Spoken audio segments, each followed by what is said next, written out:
Olá, amigos. Que Deus nos guarde, nos abençoando, nos amparando, nos assistindo, nos fortalecendo para os dias que correm.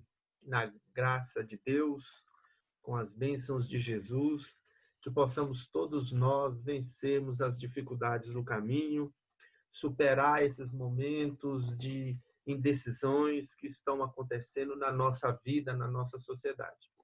A única coisa que não pode ser indefinida é a nossa fé, a nossa conexão com Deus, a nossa busca de espiritualidade, a nossa permanência no postulado do Cristo através da doutrina dos Espíritos. O restante, em relação à vida humana, os terremotos morais, sociais, né, as convulsões sociológicas, psicológicas, filosóficas, científicas, tecnológicas, relacionais de comportamento, isso tudo pode acontecer e deve acontecer porque faz parte da lei de evolução, da lei de trabalho, da lei de progresso, do processo reencarnatório, com a lei de causa e efeito, com a justiça ímpar e incorruptível de Deus. Vamos fazer o nosso tradicional estudo compartilhado do livro O Espírito da Verdade. E hoje nós vamos ter uma mensagem de André Luiz, que é o item 70, na tarefa de ajudar. Na tarefa de ajudar, André Luiz vai buscar no item 11 do capítulo 13 do Evangelho segundo o Espiritismo. E o Evangelho segundo o Espiritismo vai trazer para a gente a mensagem da beneficência. Beneficência. Vamos ler aqui a mensagem rapidinho, uma breve reflexão, e passamos para o livro O Espírito de Verdade. A beneficência. A beneficência, meus amigos, dar-vos-á neste mundo os mais puros e suaves deleites, as alegrias do coração, que nem o remorso nem a indiferença perturbam. Pudesseis compreender tudo o que de grande e de agradável encerra a generosidade das almas belas. Sentimento que faz olhe a criatura às outras como olha a si mesma. E se dispa, jubilosa, para vestir o seu irmão. Pudesseis, meus amigos, ter por única ocupação tornar felizes os outros. Quais as festas mundanas que podereis comparar às alegrias celestes? Quando, como representantes da divindade, levais a alegria às famílias que da vida apenas conhecem as vicissitudes e as amarguras. Quando vedes nelas os semblantes macerados refugirem subitamente de esperança, porque faltos de pão, os desgraçados ouviam seus filhinhos ignorantes do que viver e sofrer, gritando repetidamente, a chorar essas palavras que, como agudo punhal, se lhes encravava nos corações maternos. Estou com fome. Compreendei quão deliciosas são as impressões que recebe aquele que vê renascer a alegria onde, um momento antes, só havia desespero. Compreendei as obrigações que tendes para com os vossos irmãos. Ide ao encontro do infortúnio. Ide em socorro, sobretudo das misérias ocultas, que são as mais dolorosas. Ide, meus bem-amados, e tende em mente essas palavras do Salvador. Quando vestides a um desses pequeninos, lembrai-vos de que é a mim mesmo que o fazeis. Caridade sublime palavra que sintetiza todas as virtudes. És tu que há de conduzir os povos à felicidade. Praticando-te, criarão eles para si infinitos gozos no futuro. E, enquanto se acharem exilados na terra, tu lhes será a consolação, o prelibar das alegrias de que fluirão mais tarde, quando se encontrarem reunidos no seio de Deus de amor. Foste tu, virtude divina, que me proporcionaste os únicos momentos de satisfação de que gozei na terra. Que os meus amigos encarnados creiam na palavra do amigo que lhes fala, dizendo-lhes: é na caridade que deveis procurar a paz do coração. É na caridade que deveis procurar a paz do coração.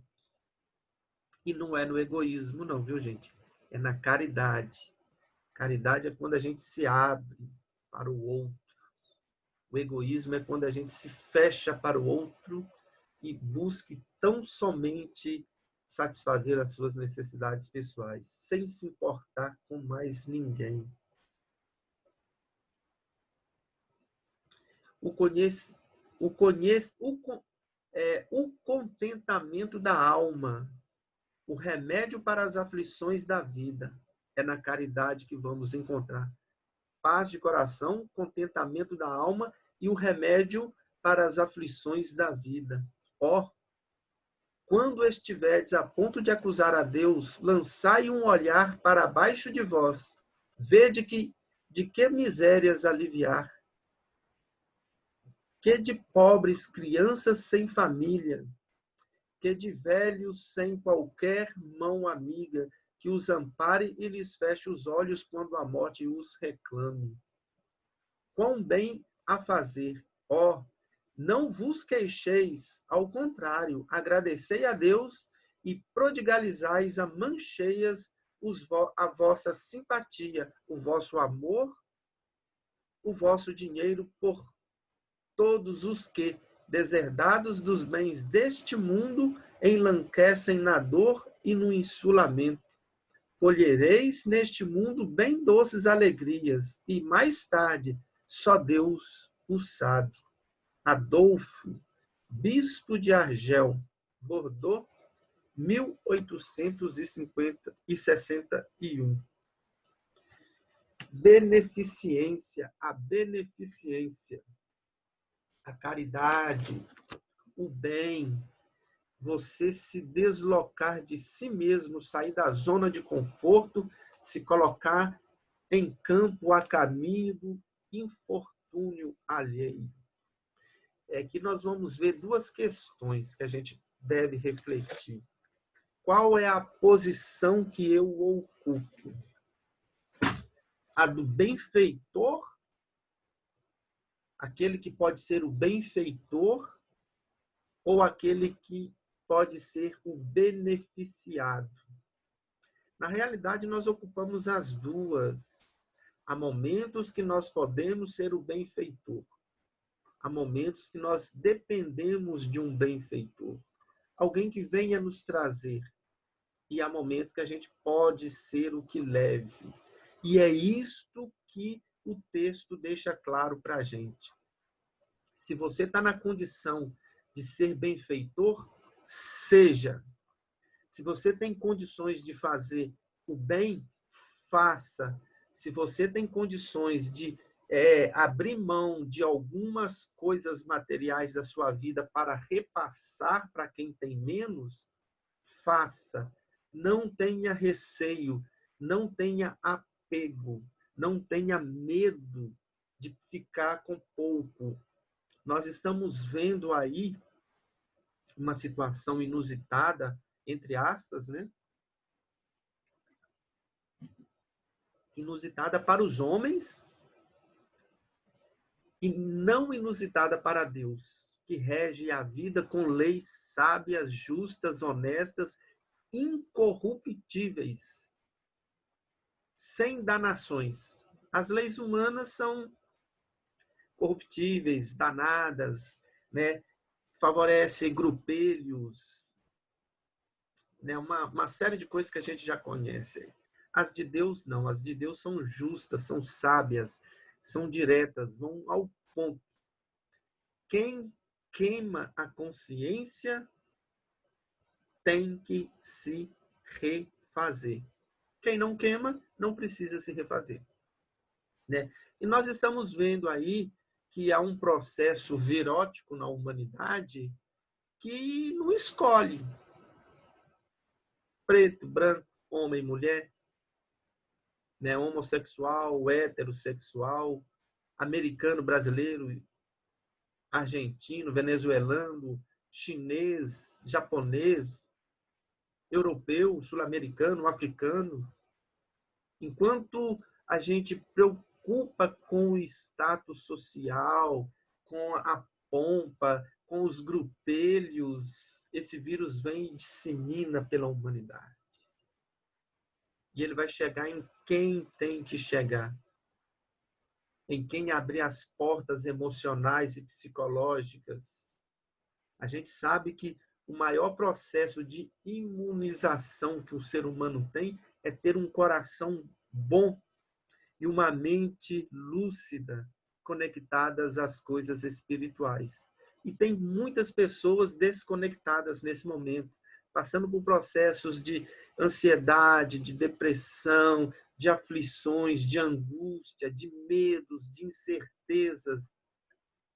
Uma série de questões que vão perturbando o funcionamento normal da vida humana de cada um de nós, que permite que isso aconteça.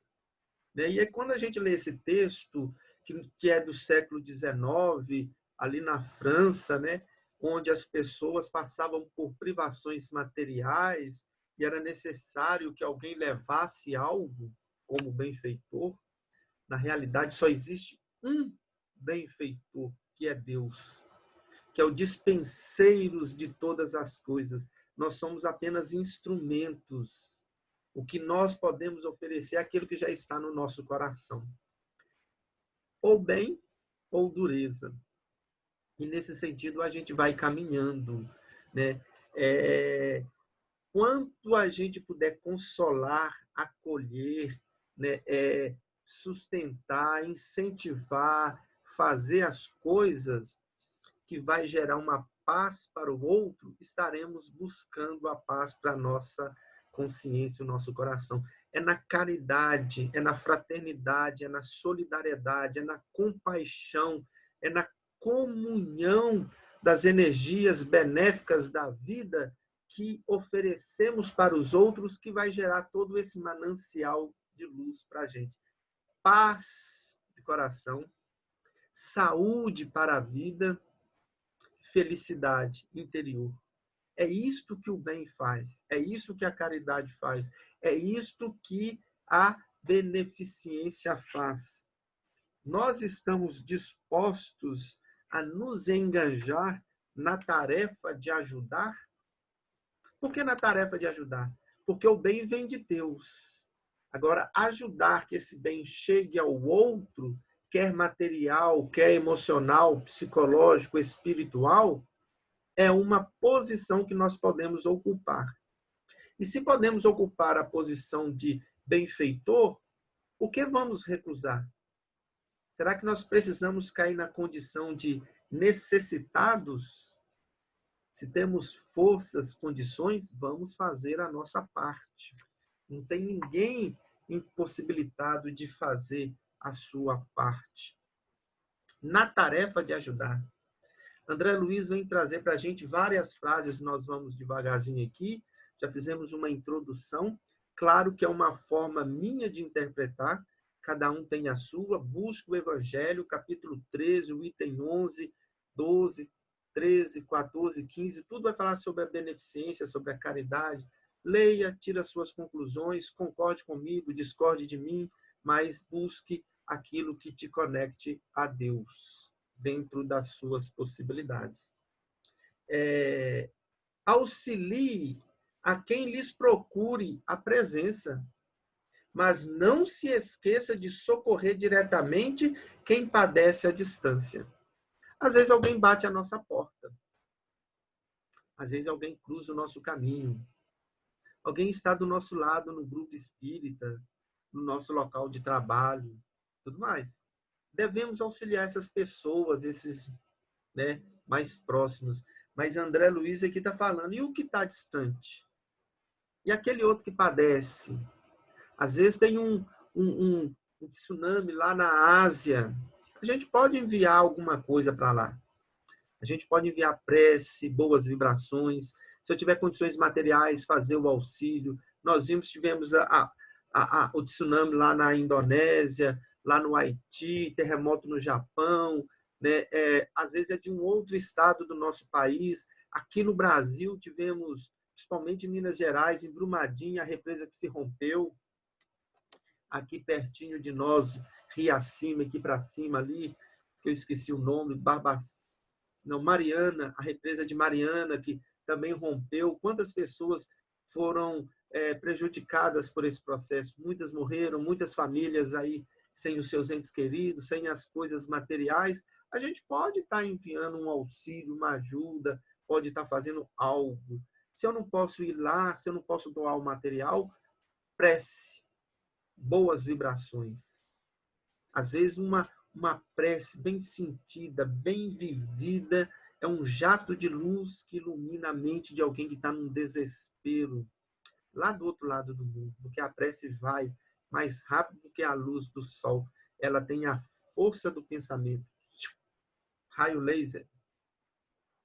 Transfira a cooperação alheia aos lares menos aquinhoados. Porém, não se desobrigue de contribuir com a sua cota de ajuda pessoal.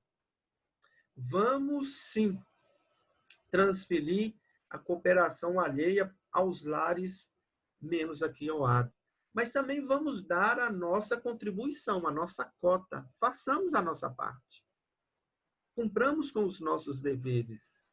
Às vezes doamos coisas, mas às vezes doamos o tempo, o conhecimento, as nossas habilidades. Vamos fazer a nossa parte pessoal. Porque não existe nada melhor do que você estar ali no olho do furacão fazendo o que é possível. O olho do furacão pode ser na casa do vizinho, pode ser no seu próprio lar, como pode ser numa cidade distante, num país distante. Né? Distribua o que lhe sobra à mesa, tanto quanto no guarda-roupas e na bolsa. Contudo, siga além, doando a quem sofre os recursos positivos do seu sentimento. O que lhe sobra à mesa, o alimento. Do guarda-roupa, a roupa. E os recursos financeiros. Isso tudo a gente doa com mais facilidade, é muito mais fácil. Porém, doar os nossos sentimentos de solidariedade, de fraternidade, né, de bons pensamentos, bons sentimentos, boas vibrações, isto é doar algo de nós, da nossa condição íntima, porque a mesa, a bolsa e a roupa são coisas externas. Hoje a gente tem, amanhã a gente pode não ter.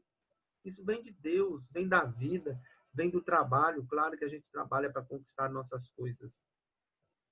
Mas o sentimento é aquilo que eu gero, ponho para fora. E eu posso ajudar muito, muito com essa habilidade. Empreste com justiça o que lhes peçam.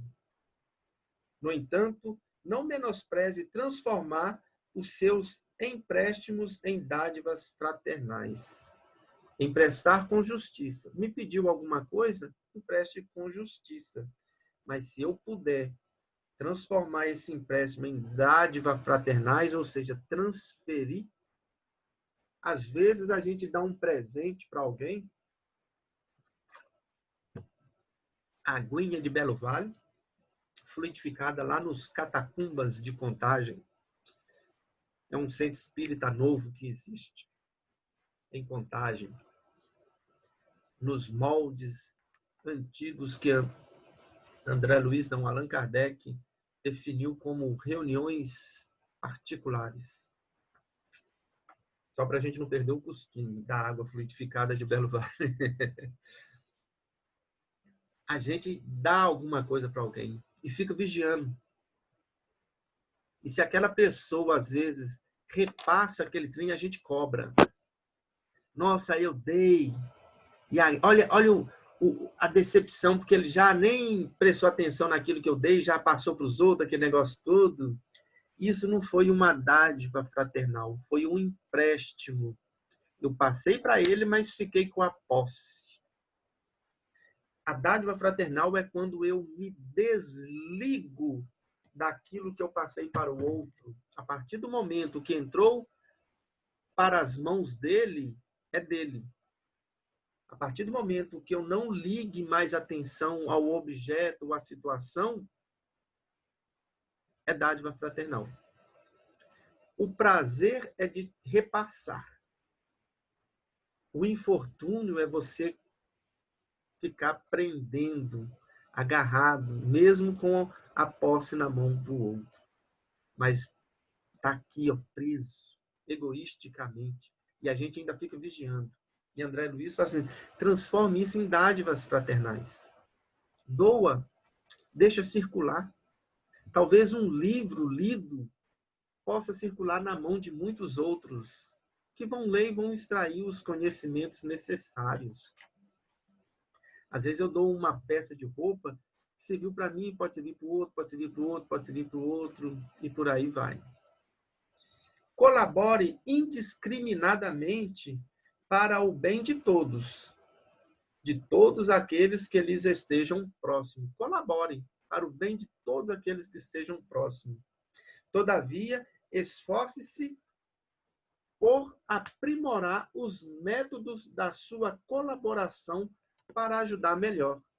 Às vezes, a gente ajuda quem está à nossa volta pelo simples fato de ajudar, ou pelo dever, ou por cobranças da nossa consciência, da nossa religião, do nosso modo de vida.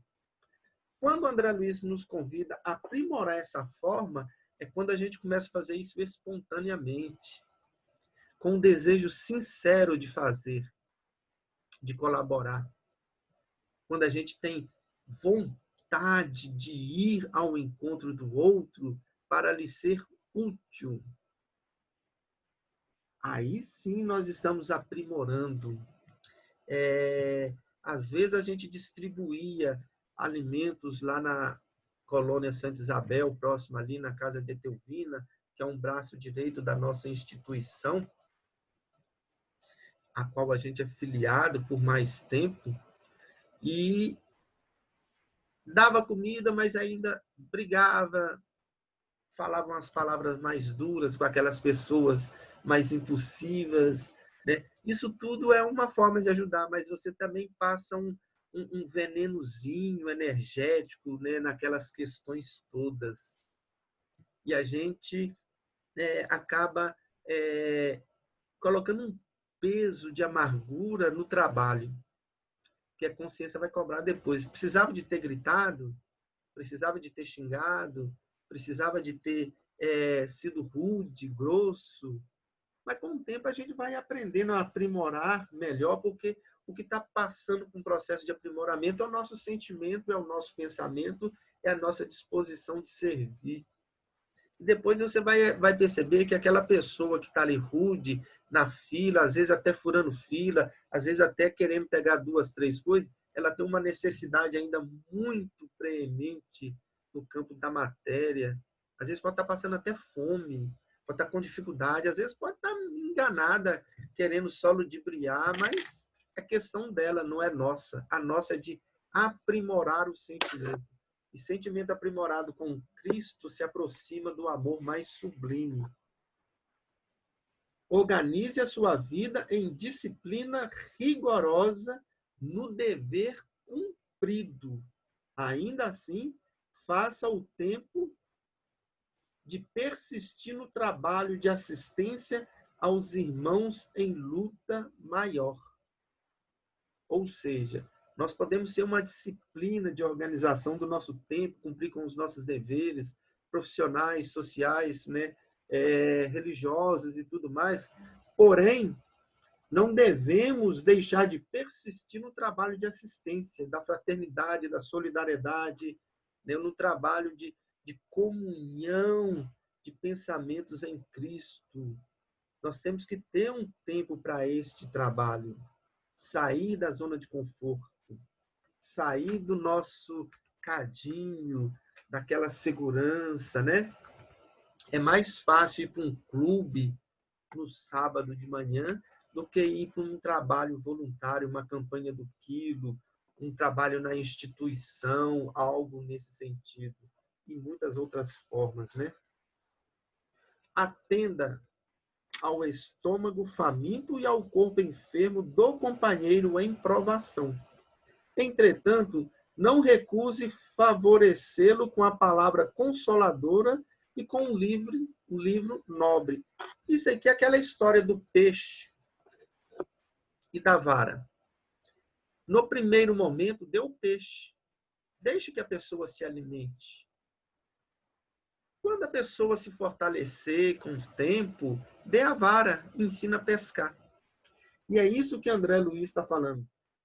Atenda ao faminto, ao enfermo, aquele que está sem roupa, como diz lá no Evangelho. Estive com fome e me deste de comer. Estive nu e me vestiste. Estive doente e foste me ver. Estive na prisão e foste lá me visitar. Toda vez que fizeres isso a um menorzinho, foi a mim mesmo que fizeste. Porém, não deixe de levar sem insultar, sem menosprezar, sem desprezar, sem humilhar. Leve conhecimento, leve esclarecimento. Fale de Jesus, fale da doutrina. Ofereça um livro, uma leitura, simples que seja, como semente. E deixe que o tempo e a vida e a misericórdia divina faça com que essa semente cresça, floresça e dê frutos, né? Frutifique. Aí sim você está despertando o espírito para os verdadeiros sentidos da vida. Seja o intermediário entre distribuidores generosos e corações menos felizes.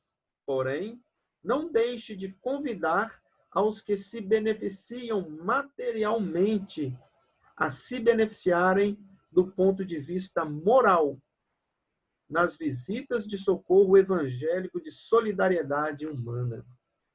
Vamos ser intermediário, né, das questões humanas, distribuindo, né, aos generosos corações menos felizes. Porém, não devemos deixar de convidar aos beneficiados a se elevarem moralmente.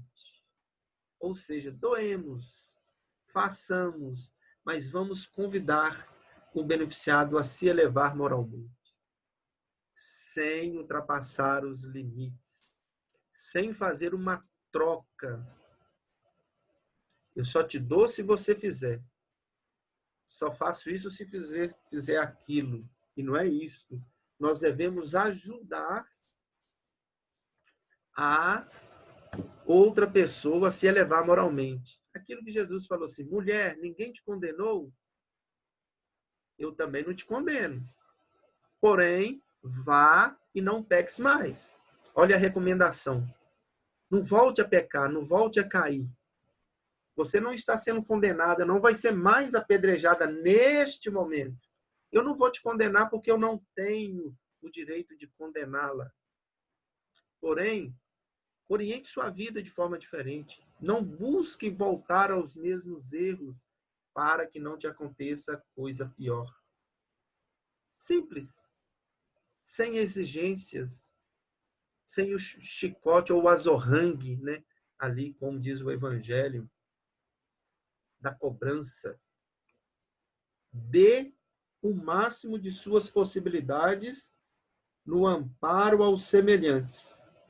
Mas não se satisfaça com resultados obtidos. Busque enriquecer os seus dotes de eficiência no plantio da caridade. Nunca pense que aquilo que você está fazendo já é o suficiente. Amplie, melhore, qualifique, sublime as tuas ações no bem. Não fique conformado ou confortado ali na zona de conforto, né? Amplie a sua capacidade, os seus dotes, os seus dons. Faça um refinamento espiritual, moral. Sensibilize o seu sentimento. Sensibilize os seus pensamentos. Isso chama-se compaixão. A gente vai elevando, né, refinando, espiritualizando a nossa vida. Isso é com o tempo, com o trabalho, com a perseverança, né, e com a disposição de ser fiel ao Cristo de Deus. Exemplifique a beneficência, tanto quanto lhe seja possível, em todas as circunstâncias. Contudo, prefira a naturalidade e a discrição para revestir-se as suas mínimas atitudes. É aquilo que Jesus falou. Não faça a vossa mão, não saiba a vossa mão esquerda o que faça a vossa mão direita. Seja simples, seja humilde, seja oculto. Não precisa de trombetas a anunciar aquilo que você está fazendo. Tenha plena consciência do seu proceder na beneficência. Porém, nunca se esqueça, ali você só é instrumento.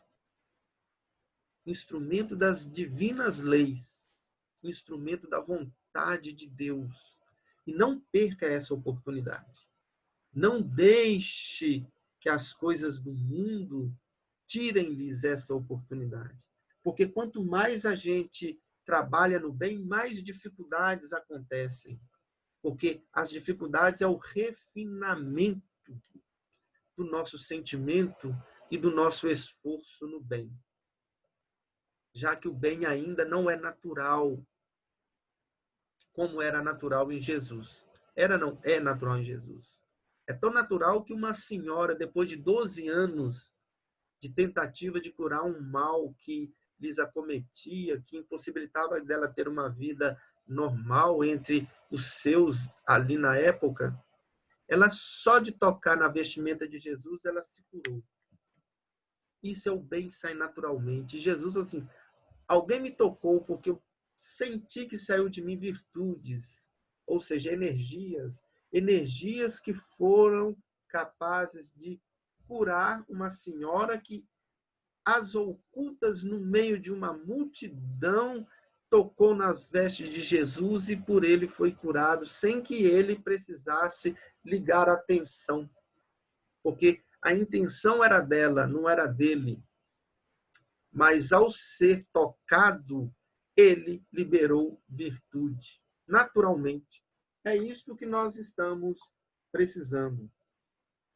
E para finalizar, lembre-se de que, na tarefa de ajudar, o bem maior é sempre aquele que ainda está por fazer, à espera da nossa disposição. Olham para vocês verem. Na tarefa de ajudar, o bem maior é aquele que está por fazer, não aquele que estamos fazendo. Aquele que estamos fazendo é um momento, pode estagnar, pode virar uma zona de conforto, pode nos dar um certo período de tempo, mas o bem maior é aquele que virá, aquele que está por fazer, é algo mais. Se no princípio é muito material, de repente ele vai se deslocando com o tempo para o emocional, para o sentimental, para o psicológico, para o espiritual, para o que traz luz para todos nós. É assim que as coisas vão acontecendo. É assim que acontece na nossa vida. Tem um caso, eu já contei, vou contar várias vezes ainda, uma senhora que procurou o Chico Xavier nos anos 60, 70, em Uberaba, uma senhora muito rica, né, que andava ornamentada de pedras preciosas, relógios, brincos, colares, bolsas, tudo, né? Roupa cara, uma série de questões. E ela procura o Chico com um vazio existencial, uma depressão, aquela angústia, aquela aflição. Tem ali um diálogo de uns 40, 50 minutos com ele. E no final ela fala assim, Chico, eu posso vir trabalhar com o senhor? Né? Tem alguma tarefa que eu possa fazer? E o Chico falou perfeitamente, tem a tarefa do pão, da sopa. Você pode vir a partir do dia X e fazer parte lá da equipe. E a partir daquele dia, né, ela começou a ir nessa tarefa de doar pão e sopa. Como ela era uma mulher muito rica, ela se ornamentava com o seu poder aquisitivo. Com o passar do tempo ali naquela atividade, ela começou a incomodar as outras pessoas pela sua forma de se vestir, que para ela era muito natural, porque a vida dela toda se passou neste processo. Desde criança, sempre rica, né? Sempre usando as melhores coisas, tendo até excessos, né, de valores. E as outras pessoas começaram a se incomodar e começaram a reclamar com o Chico, chamando ela de vaidosa, de prepotente, de arrogante, disso, daquilo e tal. E o Chico, calma, minhas irmãs, tenha paciência, deixa o tempo trabalhar. E o tempo foi trabalhando. Muitas daquelas mulheres que reclamavam do Chico a respeito dessa senhora se desligaram do trabalho e foram embora. E a mulher persistiu, né? Porque o desejo dela era sincero, era de ajudar, era de doar, era de fazer. E, com o passar do tempo, as joias foram desaparecendo do seu corpo, os adereços brilhantes de valores, né, foram sumindo. E a instituição na qual ela ficava lá, foram tendo melhorias, benfeitorias, foram ampliando, melhorando, comprando coisas, isso e aquilo. E cada joia que sumia do seu corpo se transformava em dinheiro para fazer as benfeitorias. No final de alguns anos, ela já ia vestida com mais naturalidade, sem muitos adereços de joias, de valores, né? Porém, o local onde eles faziam o trabalho estava muito melhor, porque toda a riqueza do corpo ela transformou em benfeitoria.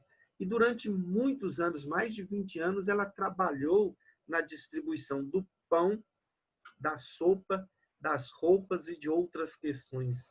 Ela trocou a depressão pelo trabalho. Ela trocou o material, a riqueza do corpo, pela riqueza da alma. Nos anos 90, ela se transfere para São Paulo e cria, com a sua riqueza, porque ela continuou rica, né, uma instituição nos mesmos moldes do Chico em Uberaba, né?